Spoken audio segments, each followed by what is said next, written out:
Bonsoir, chacun, chacune. Très heureux de se retrouver pour ce moment où, encore plus profondément, on va s'ancrer dans la parole de Dieu et dans la présence de Dieu. J'ai eu beaucoup de plaisir à passer ces 4 jours au milieu de vous. Et au cas où certains ne le sauraient pas encore, vous avez une très belle église. Je ne parle pas du bâtiment, même si celui-ci est à la hauteur de ce que Dieu veut faire au travers de vous. Je parle bien entendu des personnes que vous êtes. Vous êtes une très très belle église. Il y a dans cette église les ingrédients pour pouvoir continuer à faire ce que Dieu vous a confié. Il y a dans cette Église, au travers des dons et des talents qu'il a pu déposer dans chacune des vies, dans chacun des cœurs, il y a le potentiel pour que vous deveniez, et ce n'est pas un titre de gloire, mais une Église influente pour inspirer non seulement les personnes ou les églises même de cette région, mais au-delà de cette région et au-delà de ce pays. Nous avons besoin d'églises influentes. Nous avons besoin d'églises qui inspirent. Nous avons besoin de ministères qui inspirent et qui donnent envie à d'autres églises, à d'autres chrétiens, de vivre d'autres réalités chrétiennes. Et ça, c'est important. Vous le saviez déjà, vous avez une équipe pastorale formidable, accompagnée d'épouses formidables, et ils ne m'ont absolument pas payé pour dire cela, et je suis vraiment béni en votre présence, et c'est un bonheur de partager ces moments spi avec eux, mais aussi les moments de convivialité, parce que c'est aussi important. Le titre de mon message donc de ce soir apparaît devant vous, « Grandir sous la grâce ». Pas sous la pression.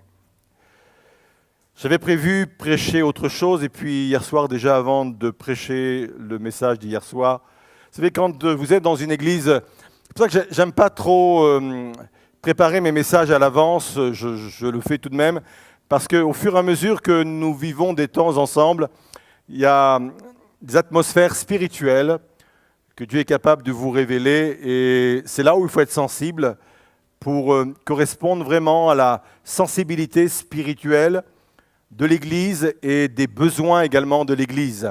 Toutes les églises ne sont pas arrivées aux mêmes endroits et parfois il y a des pièges à lever, il y a des petits obstacles à lever et quand on les lève, on va plus loin. J'aimerais ce soir vous amener à comprendre que tout doit se faire sous la grâce.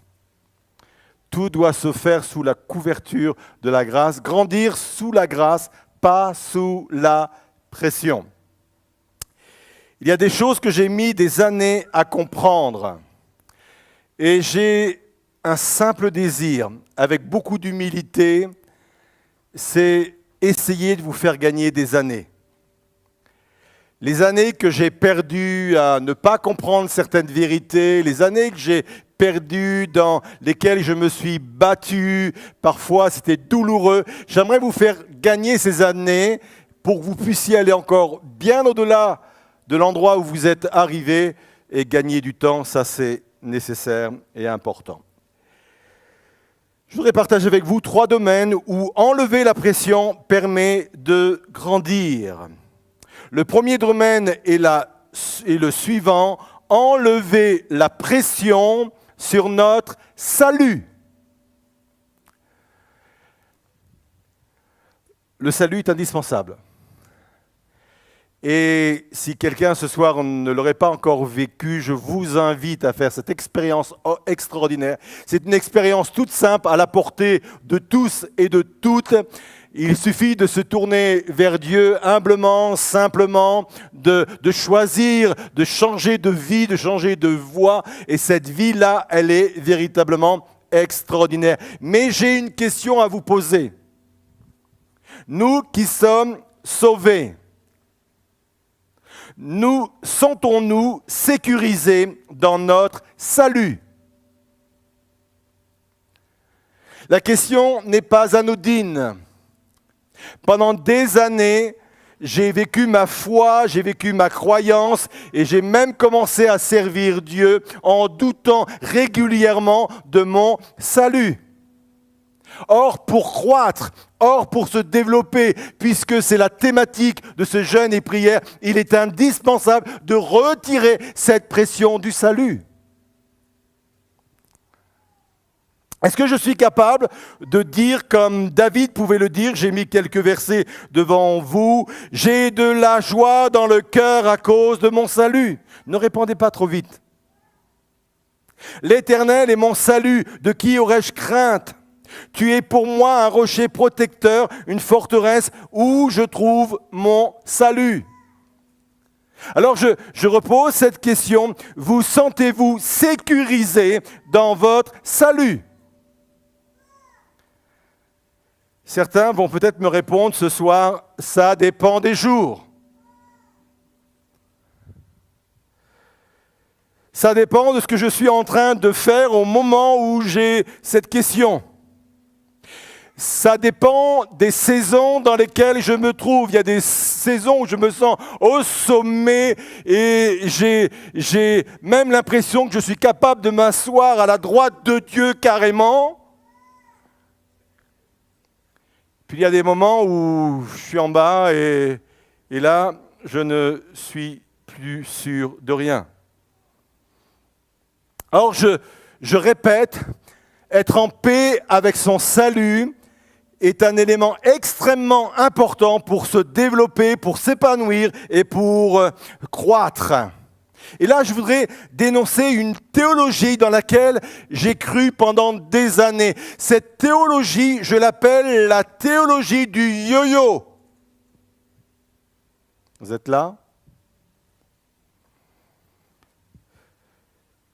Elle consiste à croire que je suis en sécurité tant que je ne pêche pas. Au moment où je commets un péché, je perds mon salut. Mais dès que je me repens, je le retrouve. Et ça recommence le lendemain. Je le perds, je le récupère. Il faut juste espérer que je vais mourir au bon moment. Il faut juste espérer que le Seigneur ne revienne pas au moment où je viens juste de perdre mon salut. Pas de bol, ça fait 1 minute que je viens de le perdre.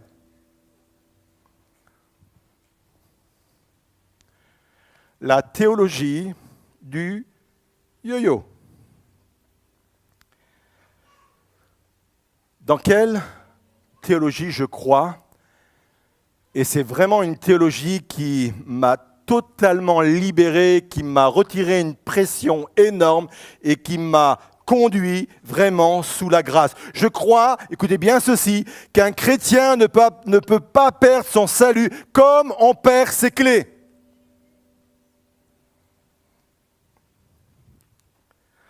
Pour une simple raison, c'est que devenir chrétien, ce n'est pas devenir adhérent d'un organisme, mais c'est entrer dans une famille.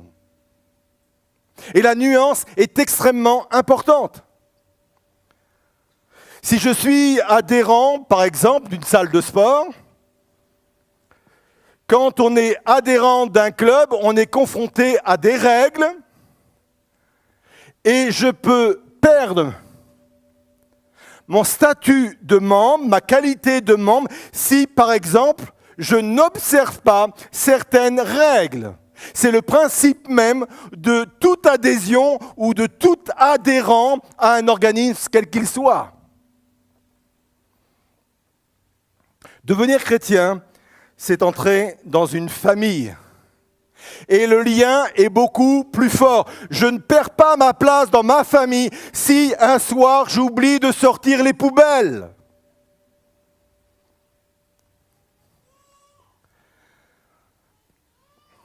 Je ne perds pas ma place dans mon couple si une année j'oublie notre anniversaire de mariage, même si c'est très, très, très, très grave. Ouais, c'est quelqu'un qui a subi ça, qui sait de quoi il parle. Je suis arrivé un soir à la maison et je voyais bien que c'était pas pareil. Et j'ai posé cette question stupide. Chérie, on attend quelqu'un? Vous connaissez pas encore mon épouse, Patricia, mais elle a trouvé les mots pour me dissuader de recommencer une autre année supplémentaire. Et je peux vous assurer que par la crainte, et là c'est même pas la grâce, par la crainte, je n'oublie aujourd'hui aucun anniversaire de mariage. Ce n'est pas parce que nos enfants passent par des moments difficiles qu'ils ne sont plus nos enfants, qu'ils ne font plus partie de la famille. Et c'est vraiment important de comprendre cette vérité, cette réalité. De même, Dieu ne renie pas ses enfants pour des mauvaises passes. Dieu ne renie pas ses enfants parce qu'ils tombent régulièrement dans le même péché, tout en luttant contre. Parce que ça, c'est la vie chrétienne. Ça, c'est la vie normale. Il n'y a pas de juste, pas même un seul. J'ai le désir de plaire à Dieu, j'ai le désir d'avancer, j'ai le désir de me mettre à part pour lui. Mais malheureusement, ça c'est quelque chose de terrible. Il m'arrive de tomber, il m'arrive de chuter. Peut-être pas dans les péchés grossiers d'avant, mais même quand je suis dans cet état-là, je reste enfant de Dieu.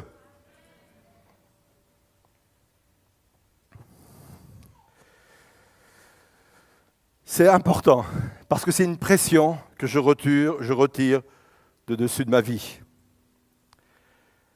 De cette pression découle une autre pression, et c'est le deuxième point. La pression de notre valeur aux yeux de Dieu. Avec cette vérité, mes défaites ne définissent pas ma valeur devant Dieu.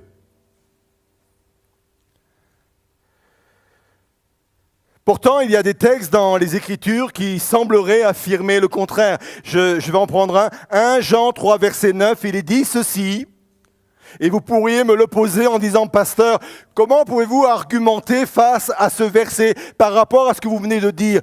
1 Jean 3, 9, quiconque est né de Dieu ne pratique pas le péché.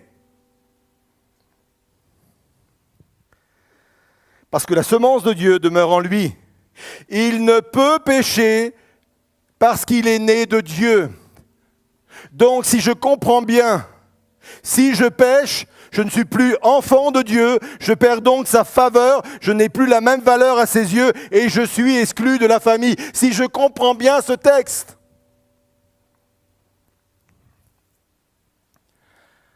J'aime affronter les textes qui me posent problème. Et quand j'ai été confronté à ce texte, j'ai commencé à étudier le mot ou le verbe pratiquer. Et j'ai lu et j'ai remarqué que nous pratiquons les choses que nous voulons améliorer. C'est pour cela que nous pratiquons le sport. Parce qu'on veut s'améliorer dans cette discipline. C'est la raison pour laquelle on pratique la musique. C'est parce qu'on veut s'améliorer, performer dans ce domaine. C'est la raison pour laquelle on pratique les sciences. Et je pourrais multiplier ainsi les matières. Je veux m'améliorer, donc je pratique. Écoutez bien ceci. Aucun chrétien ne pratique le péché pour s'améliorer dans celui-ci. J'ai commencé mon ministère, j'avais 80... En 90, non, je n'ai pas 80 ans, je vous rassure, je sais pas. En année 90, dans l'année 90, ça fait 35 ans, donc j'exerce mon ministère et je n'ai jamais vu une personne entrer dans mon bureau en disant, vous savez, pasteur, je pratique le péché parce que je veux m'améliorer dans celui-ci. Mais à chaque fois, j'ai toujours rencontré des chrétiens en grande souffrance. J'ai toujours rencontré des chrétiens sous d'énormes culpabilités, avec un sentiment réel de honte.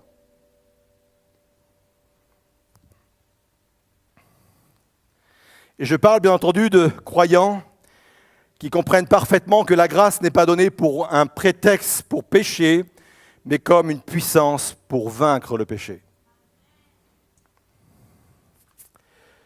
Pourquoi est-il important de comprendre cela ? Tant que je vais comprendre que le regard de Dieu ne change pas sur ma vie, ça restera une force de transformation extraordinaire. C'est extrêmement important. Et je m'appuie sur un verset pour étayer cela, Romains 2, verset 4, où il est dit ceci, « Ne sais-tu pas que la bonté de Dieu doit t'amener à changer de comportement ?» Je vais le dire autrement et ça va s'afficher devant vous. La foi en la bonté de Dieu est une puissance de transformation. C'est parce que je crois que son regard ne change pas malgré mes faiblesses. C'est parce que je crois que sa faveur ne change pas que ça génère en moi un désir de transformation et d'aller encore plus loin et plus profondément avec lui.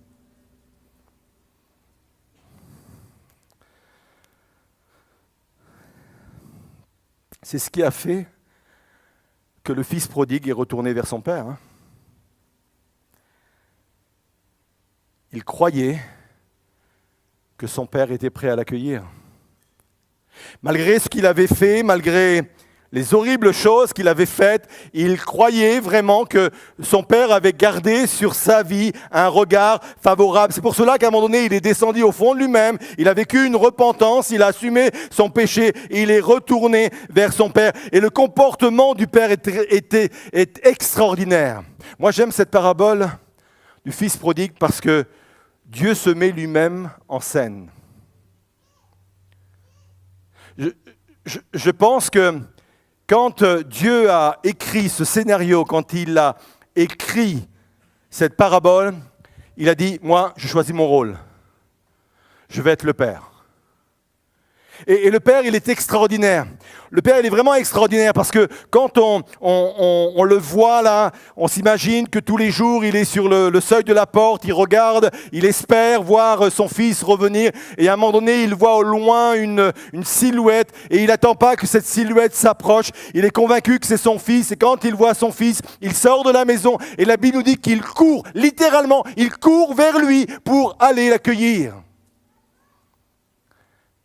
Vous savez, parfois, on lit des textes et on passe sur des détails extrêmement importants.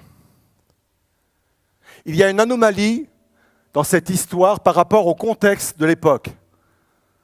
Le fait que le père court vers son fils est une anomalie de l'époque.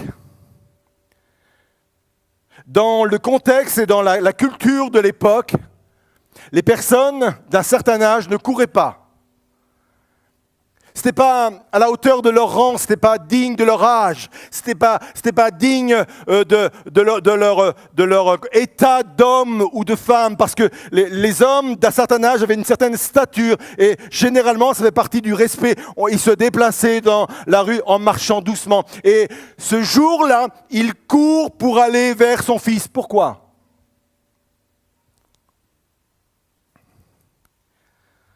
Le jour où j'ai découvert cela, ça a révolutionné ma vie. Vous allez me dire, oui, il court parce que ça fait longtemps qu'il l'a vu et donc il est pressé de le voir. Non, c'est beaucoup plus que cela.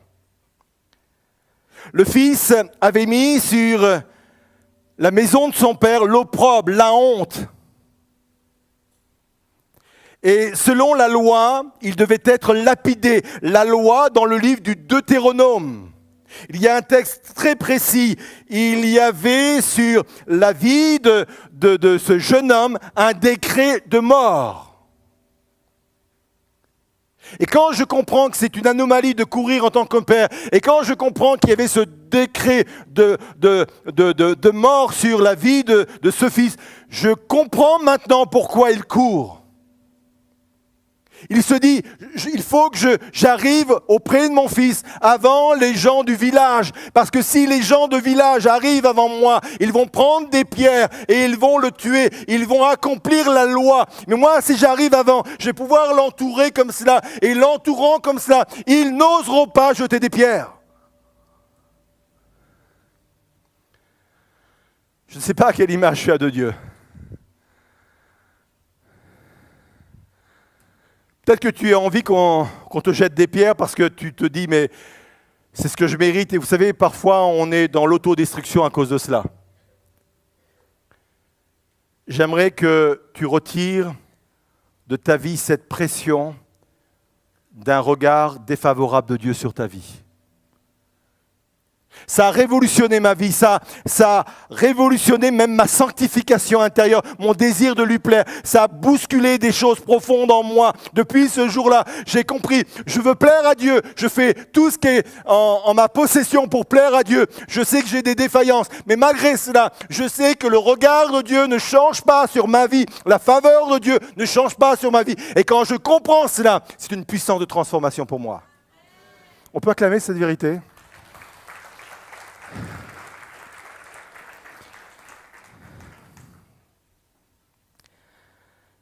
Troisième pression, celle de refuser de vivre son moment de gloire. Je vais m'expliquer. On peut peut-être ne pas comprendre ce point-là, mais vous allez comprendre, je le développe très simplement. Encore une fois, j'ai compris ce texte d'une autre façon, 2 Corinthiens 3, verset 18.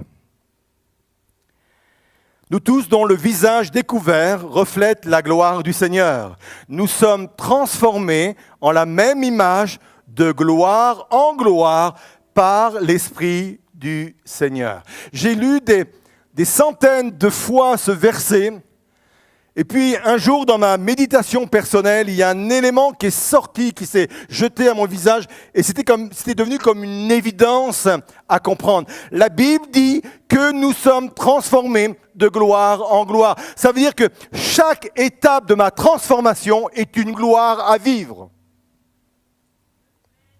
Ça veut dire que je suis transformé de gloire, puis encore de gloire.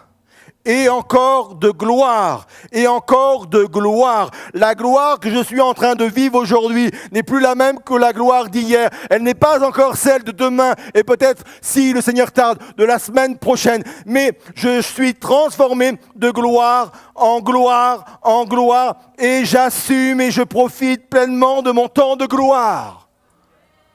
Comprenez cela ?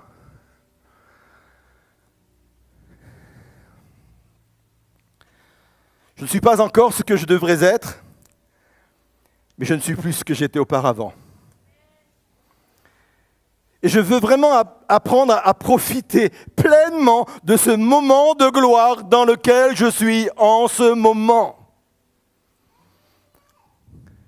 Je ne me satisfais pas de là où je suis. J'ai assez de recul pour reconnaître que j'ai des qualités, mais que j'ai encore beaucoup de défauts. Mais je ne veux pas me juger excessivement parce que j'attends la prochaine gloire, et encore la prochaine gloire, et encore la prochaine gloire.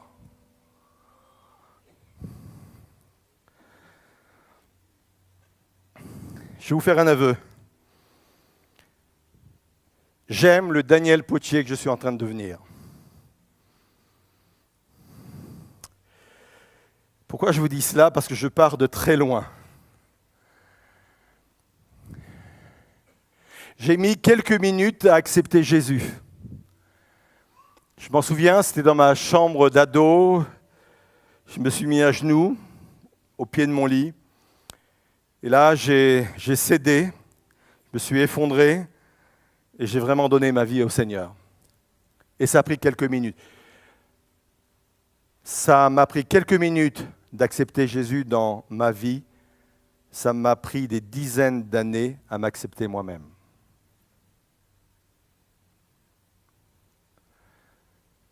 Quand je vous parle et je vous explique ce chemin de gloire en gloire en gloire, je les franchissais ces étapes en étant sans cesse insatisfait parce que je voyais encore le résultat à accomplir en moi qui n'était pas fait, les défauts qui étaient en moi, et je voulais déjà être là et je n'assumais pas ce que j'étais jusqu'au jour où j'ai compris, profite de la gloire dans laquelle tu es en ce moment. Et j'aime dire, c'est vrai que c'était une puissance pour moi et c'est libérateur pour moi. J'aime le Daniel Potier que je suis en train de devenir. Et vous savez quoi ? Vous pouvez mettre votre prénom, hein, ça marche aussi.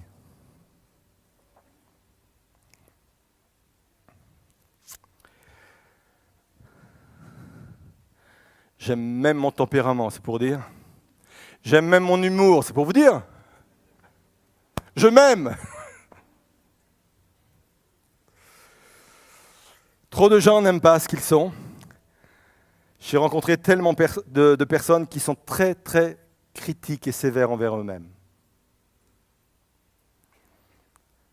Se concentrant sur leurs défauts, leurs faiblesses, leurs échecs.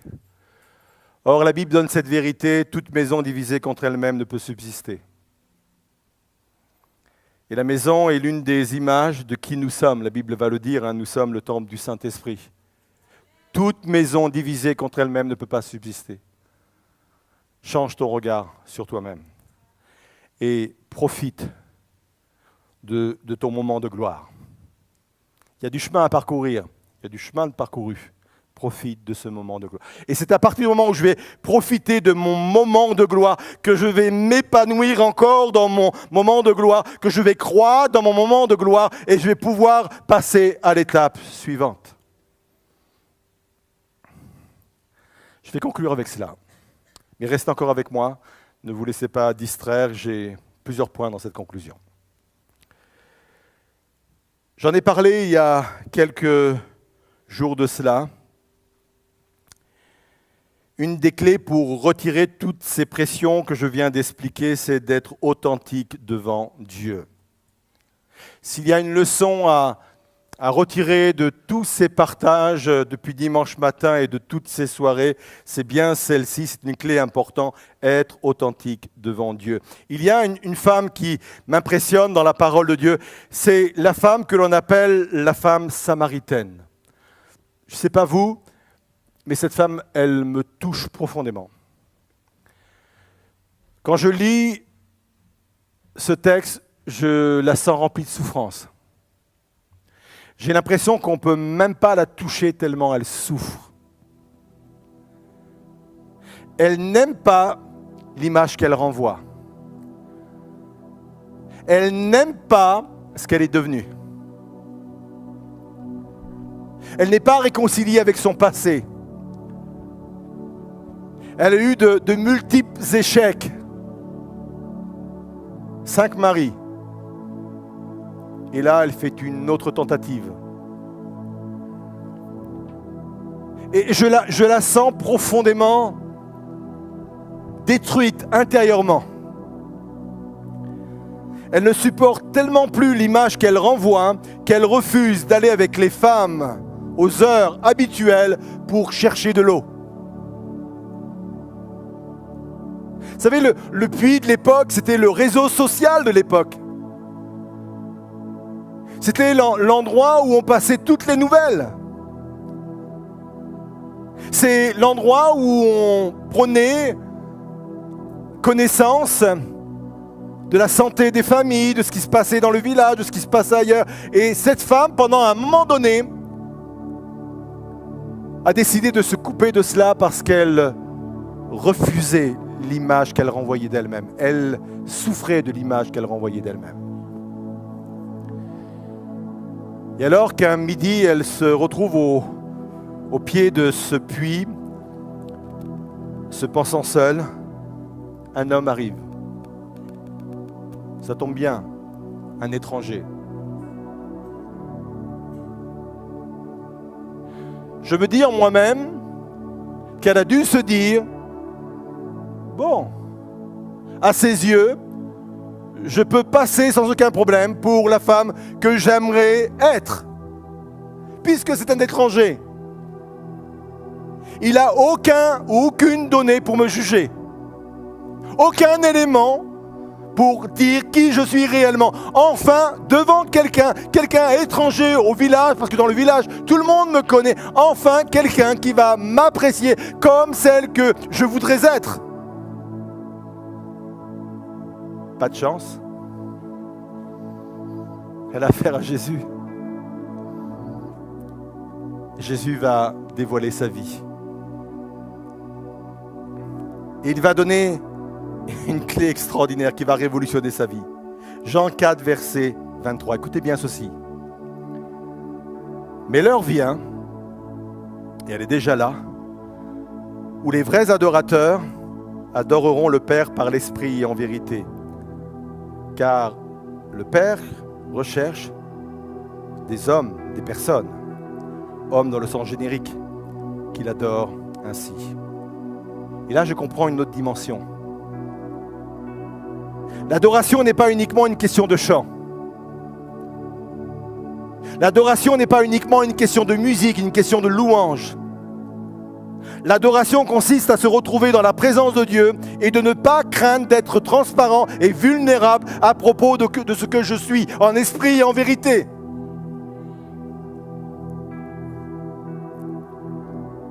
C'est la meilleure position pour rendre un culte à Dieu, en étant vrai, authentique et transparent. Et la preuve que c'est l'élément qui va la bouleverser, venir la chercher, c'est quand elle va aller vers les peuples, les gens de son village, elle va renouer le contact, la relation avec les gens du village. La première chose qu'elle va dire, elle va dire « Venez voir un homme qui m'a dit tout ce que j'ai fait, qui m'a dit qui j'étais réellement. »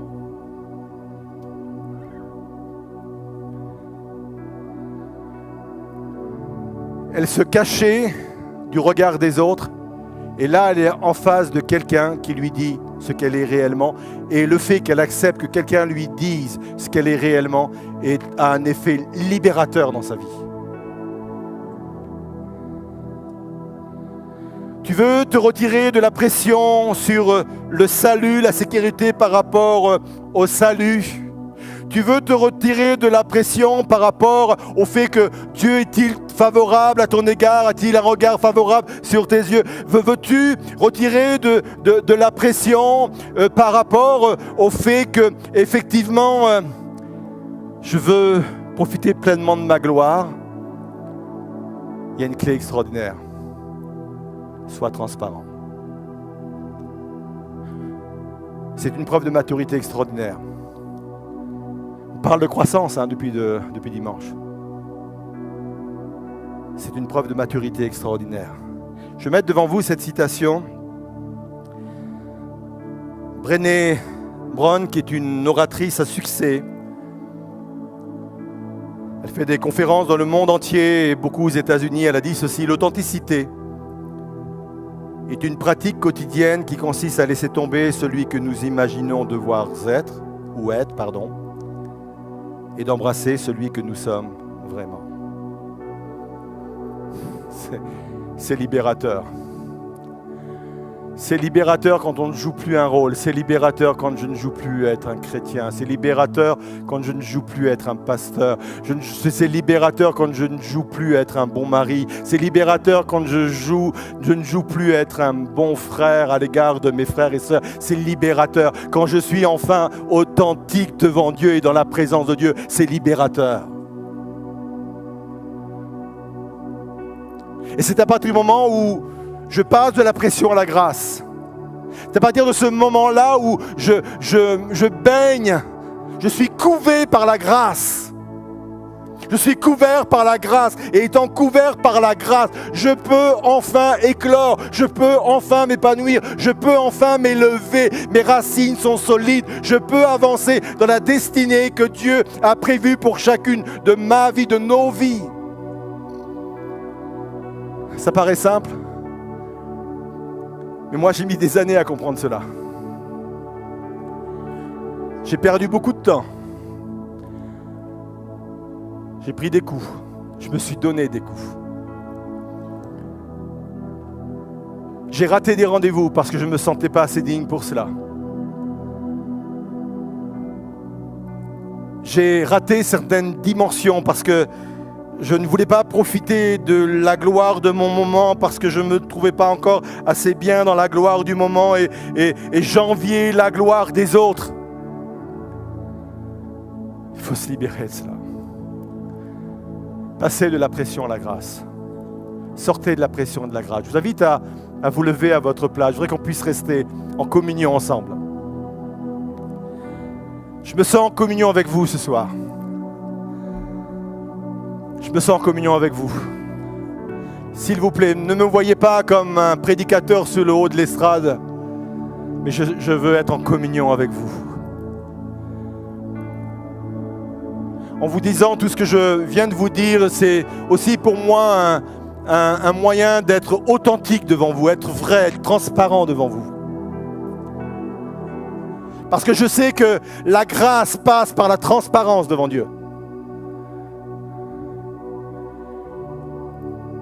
Je crois qu'il y a des pas à faire, des décisions, des basculements à vivre ce soir.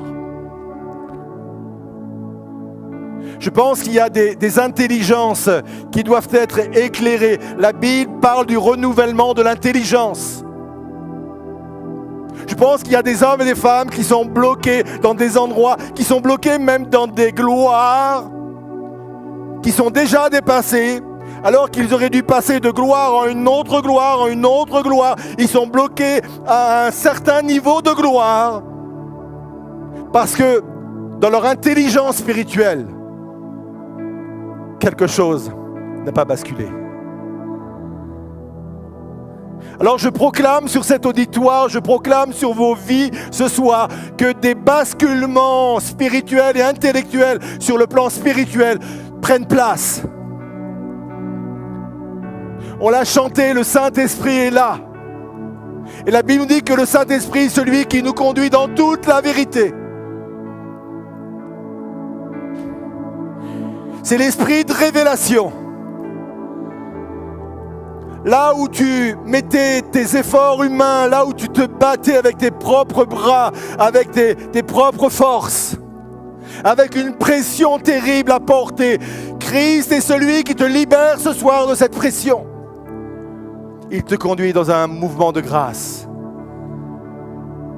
Alors ce soir, s'il y a des personnes dans ce lieu qui veulent quitter le terrain de la pression pour aller rejoindre le terrain de la grâce, sortez de vos rangs et venez sur le devant. Ce n'est pas une question d'âge spirituel. Vous pouvez avoir 40 ans ou 50 ans de conversion et de rester toujours sous la pression. 40 ans de conversion et toujours douter de son salut à des moments donnés de sa vie. Dieu t'appelle ce soir à être transformé de gloire en gloire, en gloire et en gloire. Je vous appelle à un moment de vérité. Je vous appelle à un moment d'authenticité dans la présence de Dieu. Laissez tomber les masques. Bas les masques. L'Église avance avec des hommes et des femmes qui un jour ont décidé de mettre à terre les masques. Le royaume de Dieu avance avec des hommes et des femmes qui un jour décident l'authenticité. Alors je veux vous avoir près de moi. Je vous ai dit, je voulais être en communion avec vous. Et ceux qui sont sur le côté, venez sur le devant, là, vraiment sur le devant. Soyez compacts avec moi, je vais être en communion avec vous. Je veux vraiment être en communion avec vous. Et s'il y a d'autres personnes qui, dans les rangs, hésitent, venez sur le devant. J'ai prié avec vous, j'ai prié pour vous. Je disais dans mon préambule que vous aviez dans cette église tous les ingrédients pour aller plus loin. Vous avez tous les ingrédients pour devenir cette église inspirante et cette église influente. L'authenticité fait partie de cet ingrédient. La transparence devant Dieu fait partie de cet ingrédient. Seigneur Jésus, je te prie pour ceux et celles ce soir qui sont encore en train de se battre avec l'assurance de leur salut, Seigneur. Que la mentalité d'adhérence, Seigneur, soit brisée dans leur vie, Seigneur. Et que l'esprit de fils et de filles de Dieu, Seigneur, résonne au fond d'eux-mêmes, Seigneur. Ils font partie de la famille, ils sont enfants de Dieu. Et on ne perd pas son statut d'enfant de Dieu comme on perd son statut d'adhérent.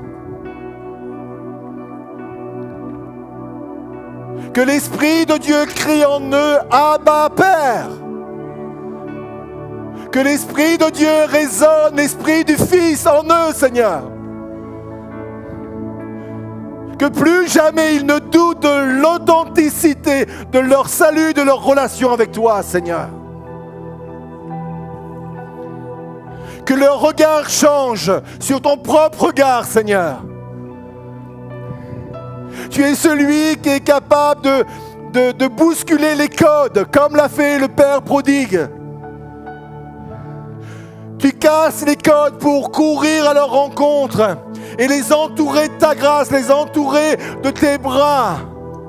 Parce que tu veux annuler et tu annules sur leur vie des décrets de destruction, des décrets de mort.